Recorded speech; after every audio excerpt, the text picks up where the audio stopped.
네, 경제 생활에 유익한 도움을 드리는 돈 되는 경제 순서입니다. 오늘 문재인 정부가요, 아주 중요한 부동산 대책을 발표했습니다. 지난 6.19 대책에 이어서 한 달 보름 정도 만에 네. 또다시 강력한 부동산 대책을 내놨습니다. 네, 그래서 오늘은 이 새로 나온 부동산 정책에 대한 분석을 좀 해보고요. 우리 네. 지역 부동산은 어떤 영향이 있을지도 확인해 보도록 하겠습니다. 방송 중에 궁금한 점 있으시면 문자 100원의 정보 이용료가 있는 샵 1616으로 보내주시기 바랍니다.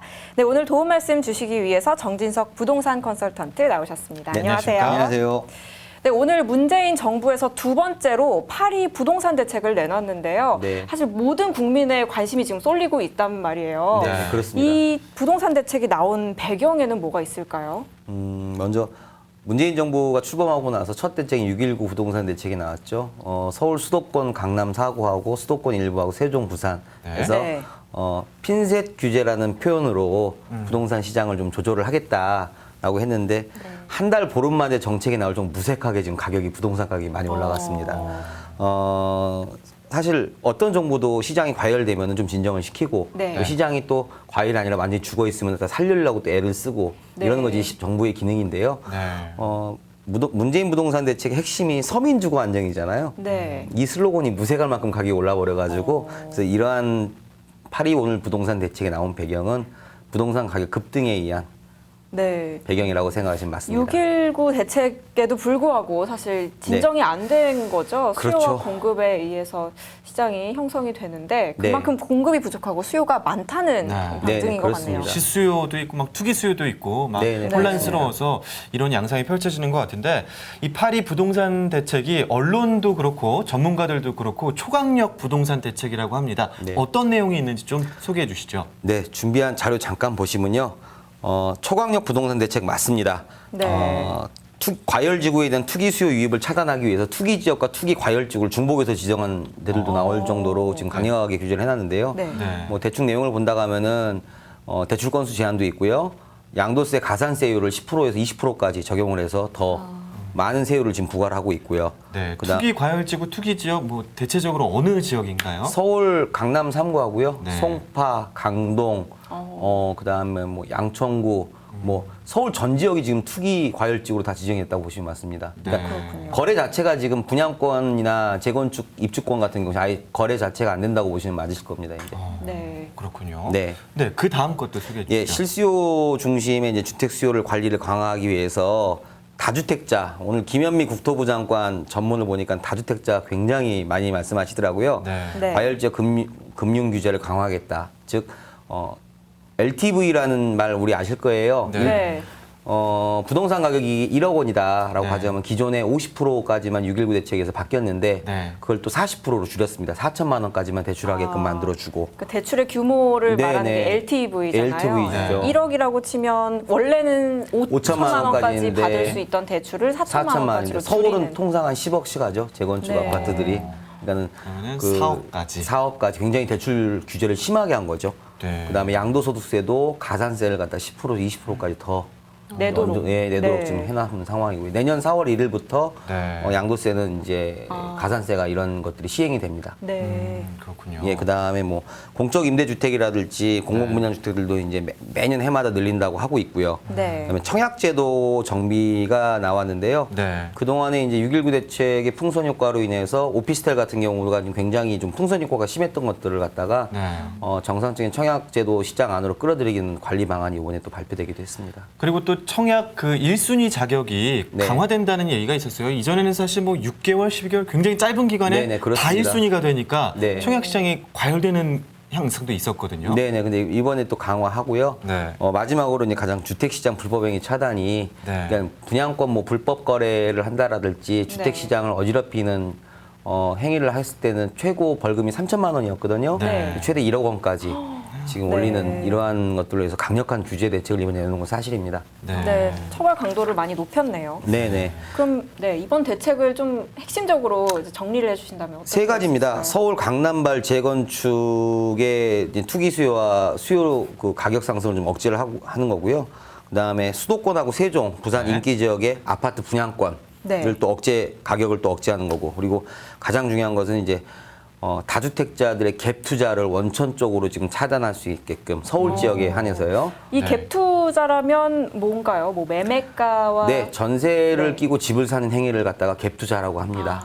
그러니까 돈이 예. 많지 않아도 할 수 있는 그렇죠. 거네요. 네네. 이게 모두 다 서울 수도권 지역의 대책이잖아요. 네, 뭐 우리 그렇습니다. 광주 전남 지역은 아마 그 사항이 아마 없나요? 네, 일단 표면적으로는 해당 사항은 없는데요. 네.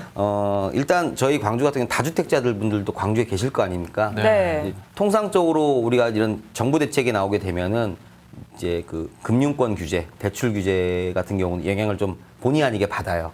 그래서 전체적인 어떤 이번 대책의 핵심적인 맥락을 좀 알고 계셔야 될 것 같다는 생각이 좀 듭니다. 네. 그렇군요. 또 곧 지방으로 우리 지역으로도 영향이 미칠 테니까요. 세부적인 네네, 그렇죠. 대책들이 계속 계속 이어질 지켜봐야 테니까. 아, 그럼요. 예, 맞습니다. 네, 그렇군요. 그럼 6.19 대책 이후에 오늘 두 번째 발표까지 한 달 반 정도 네. 있었습니다. 그간에 우리 광주 지역 부동산 시장에는 어떤 변화가 있었습니까? 네, 준비한 자료 한국감정원의 주택매매 거래량 자료를 잠깐 한번 보실까요? 네. 예, 보시게 되면은 2016년 6월부터 현재까지 2017년 6월까지 주택매매 전체 거래량이 늘어났습니다. 눈여겨보실 거는 2016년 11월부터 네. 2017년 6월까지의 이제 아파트하고 주택 거래량인데요. 네. 굉장히 늘어났어요.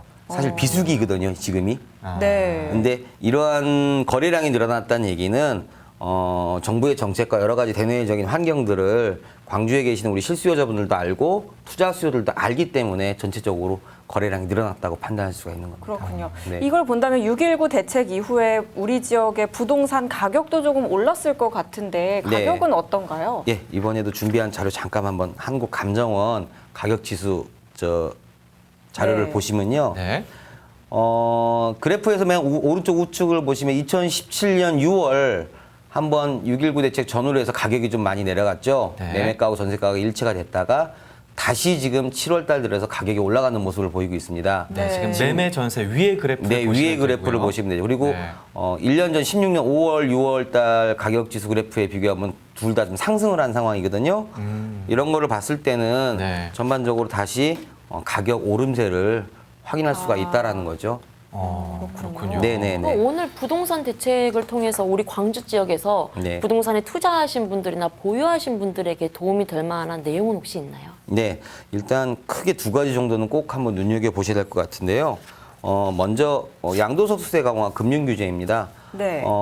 양도소득세 양도세 중과제도인데요. 사실상 부활한 거나 다름이 없는데요. 네. 내년 4월 1일부터 이제 시행을 합니다. 네. 어, 양도소득세라고 하면 뭐 네. 부동산을 양도하면서 부과되는 세금인 거죠. 그러니까 그렇죠. 한- 매매 매매를 차익에 할 때. 대한 그 세금을 네. 부과하는 것이 양도소득세라는 세금인데요. 네. 과거 2003년 10월 달에 네. 그 당시 부동산 대책이 양도소득세 중과제도가 한번 나왔었습니다. 네. 네.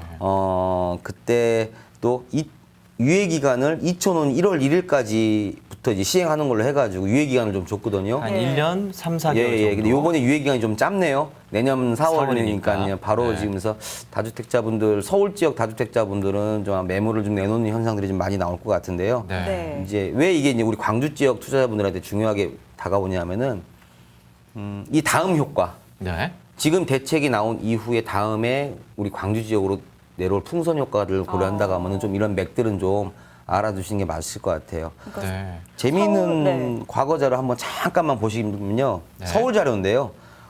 서울 지역의 아파트 매매 가격 지수입니다. 과거 겁니다. 네. 2003년 11월. 11월부터 가격인데 아까 제가 부동산 대책이 2003년 10월 달에 나왔다고 그랬죠. 네. 양도세 중과가 부활하는 시점에부터 1년간 유예 기간 동안은 확실히 가격이 네, 내려갔습니다. 동그라미 친 부분이 살짝 내려가 그렇죠. 있네요. 근데 그 이후에 가격 상승을 보면은 정말 어마어마하게 예, 많이 올랐습니다. 왜 그러냐면은 네. 저 당시에도 실물 자산 가격이 오를 수 있는 대내외적인 여러 여건들이 좋았었어요. 또 우리나라 경제가 성장할 수 있는 시기였었고요. 네. 지금 시기하고 좀 워낙 흡사한 면이 많습니다. 그래서 제가 저 자료를 준비하면서 한 번쯤은 과거를 좀 보실 수 있는 네. 그런 여유를 좀 가지시고 봤으면 해가지고 준비를 했습니다. 저 때는 그럼 뭐 정책의 실효성이 살짝 부족했다라고 봐야 될까요? 그 경제 성장 흐름을 못 이겨냈다고 봐야 될까요? 그렇죠. 정책이? 성장 흐름의 자금 유동성이랄지 여러 가지 부분들이 네. 그 당시에 어떤 가격 급등세를 막기는 정부가 좀 무리가 있고 우리가 또 흔히 아파트를 지으면 우리가 한 2년 걸리잖아요. 네. 선분양을 받고 입주할 때까지 2년 정도 걸리는데 네. 지금 당장 집이 필요한데 2년까지 못 기다리는 거죠. 네. 이게 이 시간이라는 걸 갖다가 정부의 딜레마인 겁니다. 이 시간을 갖다가 어떻게 효율적으로 관리를 해야 되는 부분인데 네. 수요자들은 지금 집을 원하고 공급 효과가 나타나는 것은 2년지 3년지에 나타나니까. 사실 어떻게 할 이 그런 차이가 있는 과거에 거죠. 시행했던 이 정책이 이번에 똑같이 시행이 되는 거나 마찬가지인데 어떤 네. 결과가 있을지 저희도 참 궁금한데요. 네. 그 나머지 금융 규제 그리고 네. 다주택자 정책들에 대해서 좀 자세하게 설명을 해주시죠. 먼저 이제 다주택자의 핵심은 이제 금융 규제라고 볼 수가 있습니다. 네. 원천적으로 서울 지역의 갭 투자를 차단하기 위해서 네. 이번에 굉장히 좀 진짜 센 정책을 지금 내놓은 상황이거든요. 예. 일단은 그 LTV, DTV 한도가 네. 서울 같은 경우는 50%로 얼마 전에 줄었는데도 불구하고 네. 다시 40%로 내렸어요. 즉 10억 원 하는 서울이니까 제가 말씀드릴게요. 네. 10억 원 하는 아파트가 네. 5억까지 대출을 받는 걸 갖다가 4억까지 받는데 우리 보통 가면은 우리 리포터님도 은행 가시면 1인으로 해서 대출 신청하시잖아요. 네네네. 예, 그렇죠. 서울은 한 세대당 한 가족당 대출 한 건으로 제한을 해버렸어요. 한 사람당이 아니라 네네네. 그러니까 그런 부분들이 굉장히 규제가 큰 거죠. 그렇죠. 예, 예. 대출 자기 돈을 가지고 사야 되는 예, 거잖아요. 예. 그 10% 부분을요. 근데 그렇게 지금 막아놓은 상황이라서 네. 통상적으로 은행들은 이제 그렇게 대출 규제를 시행하게 되면 전국적으로 이렇게 다주택자들은 대출하지 말라라는 시그널을 준 거기 때문에 지방도 네. 좀 영향을 받을 게 있고요. 네. 또 근데 또 사실 그러면 뭐 다주택자들 경우에는 이제 지자체나 구에서 네. 세수를 늘리려고 하는 정책이기도 하잖아요. 이번 대책이요. 사실 네. 지난번 방송에도 말씀드렸지만 우리 다주택자들의 그 민간 임대 주택 시장에서 차지하는 비율이 거의 한 50%에 육박하고 있거든요. 네. 이분들 세수에서요. 아니 세수 말고 전체 임대 시장에서 아, 임대 예 시장에서, 근데 네. 근데 이분들이 임대를 하고서 집을 사야 되지 않습니까? 네. 그렇죠. 집을 사야 되는 부분인데 가령 뭐 서울 동작구라든지 광주 5개구의 세수 확보를 보더라도 네. 그 취득세라든지 그다음에 재산세라든지 네. 이런 것들이 이제 어떤 걸로 나오냐면은 지방세, 지방교부세, 조정교부금 이러한 형태로 나타나거든요. 네. 각 구의 지방세수의 25% 정도가 부동산 거래로 인해서 나오는 세금들입니다. 그럼 이런 세금을 걷기 위해서 또 또 어떤 어쩔 수 유인책을 없이 또 하지 않을까요? 그래서 이제 정부가 이번 8.2 대책 나오기 전에 네. 다주택자 임대사업 등록을 하시는 분들에 한해서는 네. 세제 혜택을 많이 주겠다고 그런 뉴스가 나왔었죠. 그러니까 등록을 하고 그렇죠. 공정하게 임대 소득을 한다면 세금을 내고 세금도 네네네. 내고 네. 예. 그래서 아마 내년 4월 1일 시행하기 전까지 네. 이제 소급 적용되는 걸 봐야 되겠지만은 네. 임대사업자 등록들을 많이 하실 것 같아요. 그래서 보유 채수가 뭐 20채, 30채 넘어가시는 분들은 네. 준공공 임대사업자로 네. 등록을 하셔서 의무 보유기 한 8년 동안 임대하게끔 네. 그런 방법도 아마 있으니까 아마 임대사업 등록들을 많이 하실 것 같습니다. 제가 봤을 때는. 네. 전반적인 내용에 대해서 살펴봤는데요. 가장 중요한 것은 아무래도 우리 광주 전남에 어떤 영향을 미칠지 네. 그 부분인 것 같아요. 어떻게 예상하고 계세요? 가장 다들 중요하시죠. 오늘 저도 전화를 좀 많이 받았지만요. 네. 네. 일단 지금까지 정부 발표로 예상할 수 있는 것은요. 일단은 장기 저금리 상황이란 것은 이제 광주 지역에 거주하시는 분 다 아는 상황이니까요. 네. 유동자금이 워낙 풍부하기 때문에 어떤 형태로든 이제 풍선 효과가 나타날 가능성은 매우 큽니다. 이제 정리를 좀 해보다 보면은 뭐 네. 서울 같은 경우나 규제 대상 외 지역들 네. 6억 원 이하 아파트들은 풍선 효과가 이제 나타난다고 보고 있는데 이번 대책에서 사실 지방 시장은 다 빠져 있어요. 네. 광역시 시장, 네. 혁신도시 시장들은 지금 다 빠져 있단 말입니다. 예. 그렇다는 그럼 그쪽으로 말씀은 좀 예, 수요가 우리 옮겨오겠네요. 지역이라든지 네. 뭐 옛날 노후된 아파트들이라도 다 자금이 밀려올 수 있다. 그렇죠. 네네, 그런다고 봐야 되겠죠. 지난번 방송에도 살짝 말씀드렸죠. 외부 네. 투자 세력들이 지금 광주로 들어오고 있다고 제가 언급을 좀 해드렸고요. 네. 네. 특히 우리 광주 같은 경우는 개발 공약과 대선 공약, 뭐 에너지밸리 여러 가지 뭐 지하철, 지하철 2호선 2호선. 여러 가지 지금 개발 공약들이 많기 때문에요. 아무래도 풍선 효과의 영향을 직접적으로 그렇죠. 받을 수 있는 지역이 아닐까 생각이 되고 있습니다. 네, 그리고 또 뭐 양도소득세에 관해서도 중과세를 하잖아요. 그러면 네네네. 또 뭐 매물들을 처리하는 사람들도 있을 것 같은데 어떤가요? 일단은 이제 양도소득세 중과세는 우리 광주 지역은 해당 사항은 아직은 없는데요. 네. 기본적으로 이제 그 흐름이란 게 심리가 이제 전이된다고 표현을 하죠. 네. 네. 우량 매물 같은 경우는 아마 보유를 다 하시려고 아마 시장에 안 나올 거라고 좀 보고 있어요. 아. 거의 매물을 걷어들일 거라고 보고 있고 네. 다주택자분들 같은 경우는 뭐 물건을 갖다가 이렇게 좀 비우량 매물, 우량 매물 구분을 해서 보유하는 경향이 있기 때문에 네. 네. 그런 것들도 좀 비우량 매물들이 좀 많이 나올 것 같다는 생각을 좀 하고 있습니다. 우량 매물 가지신 분들은 좀 더 계속 관망을 하시는 게 좀 시간이 갈수록 가치가 높아지겠네요. 저희가 얘기를 안 해도 다 그렇게 하실 거라고 지금 보고 있습니다. 지금요. 그런 심리가 네. 조금 더 퍼져 있군요. 네네. 네, 이제 그렇군요. 내 집 마련을 준비하는 이제 우리 실수요자, 우리 무주택자분들은 사실은 그 지난번 방송에 살짝 말씀드렸지만 올해 내 집 마련을 고민하시는 것이 가장 좋지 않을까요? 왜냐하면은 이제 문재인 정부에서 내 집 마련 실수요자 무주택자를 위해서 금융 혜택도 더 커지고 세제 혜택도 네. 커지고 그다음에 올해 또 광주 지역 입주 물량이 좀 많은 편이죠 하반기에요. 네. 그렇죠. 이런 거 저런 걸 고려한다고 했을 때는 좀 무주택자분들한테는 올해가 지금 제일 좋은 시기가 아닌가. 네. 네. 지난번 방송 언급했지만 18년도, 19년도 공급이 적다. 그렇죠. 신규 아파트 정말- 입주 물량이 거의 뭐 반토막 나다시피 하니까요. 정책을 쭉 보다 보니까 정말 네. 서민들을 위한 정책이라는 게 와 닿는 게요. 투자자들보다는 정말 실수요자를 위한 혜택도 많고 또 네. 규제도 있는 것 같습니다. 오늘 문재인 정부의 파리 부동산 대책에 대해서 조금 알아봤는데 이 대책에 대한 총평을 해주신다면 어떨까요? 일단은 지금 굉장히 좀 머리가 아플 거 얼마 전 뉴스를 보니까요. 네. 청와대에서 부동산 가격을 잡는 방법을 알려주면은 피자를 다 피자에서. 쏘겠다. 예, 피자 갖고는 안 될 것 같은데. 네네 그런 뉴스까지 좀 나왔는데요. 네. 지금 제가 드리고 싶은 말씀, 네. 문재인 정부에는 타이레놀 같은 두통약이 좀 필요하지 않을까. 왜 그러냐면은 네.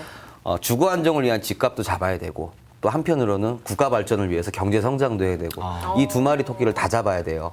네. 어려운 그렇기 일이네요. 때문에 굉장히 어려운 일이기 때문에 아마 그런 두통약 처방이 좀 필요하지 않을까라는 말씀을 드리고 싶고요. 네. 우리 이제 부동산 시장에 참여하고 있는 우리 전체 뭐 기업이나 가게나 우리 정부를 본다고 하면은 부동산 과거 대책, 즉 옛날 과거를 한번 돌이켜 보면서 반면 교사를 한다고 하면은 지금 다 개인들이 부동산들을 보유하실 거 아닙니까? 뭐 내 집이 있는 분들도 계시고 네. 상가를 보유하고 계시면 여러 가지 다 부동산들을 보유하고 계실 건데 네.